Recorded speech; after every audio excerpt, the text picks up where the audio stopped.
मुझे नींद ना आए नींद ना आए আজি এগাল ভাত খাইলো দে এনেকে হলেচোন পেটটো মাটিতে লাগিবগে অকমান শুয়ে দিওঁ আৰু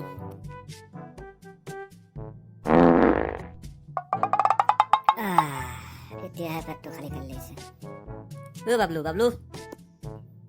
কোন ওলালেহি আকৌ শুব সময়ত বাবলু কি কৰিছ য'তত সূতা কাটি আছো কি ফালতু তইচোন বিছনাতে বহি আছ আকৌ দেখিছ যদি সুধিছনো কেলে বহি এতিয়া দাঁত চলাই থাকিব নালাগে তাত বৰ পচা পচা গোন্ধাইছো আজি মায়ে মূলা ভাজি বনাইছিলে হেই তোৰ খালি খোৱা আৰু পদা কাম কয় দে কেলে মূৰটো চলাবলৈ আহিলি শুনচোন চবেই যে কৈ আছে ৰাফেল আহিল কি ৰাফেল আহিল কৰোণা ভেকচিন চেকচিন নেকি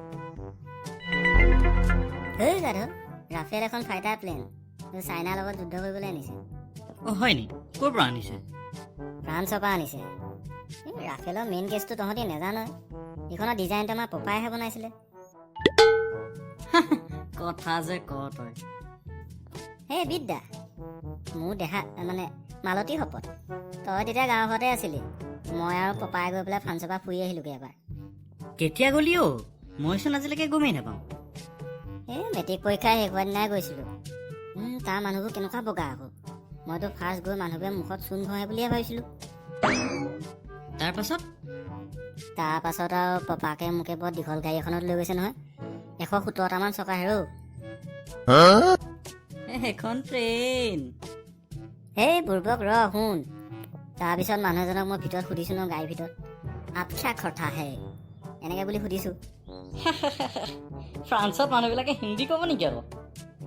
আমাৰ পাপাই তাৰ মানুহক হিন্দী ট্ৰেইনিং দিয়াই থৈছে তাৰপাছত আমাৰ পাপাকে মোকে বৰ ডাঙৰ গেৰেজ এটালৈ লৈ গৈছে নহয় গেৰেজটোৰ নাম ৰাফেল গেৰেজ তাত প্লেন ই ৰিক্সা ঠেলা এইবোৰ চব বনাই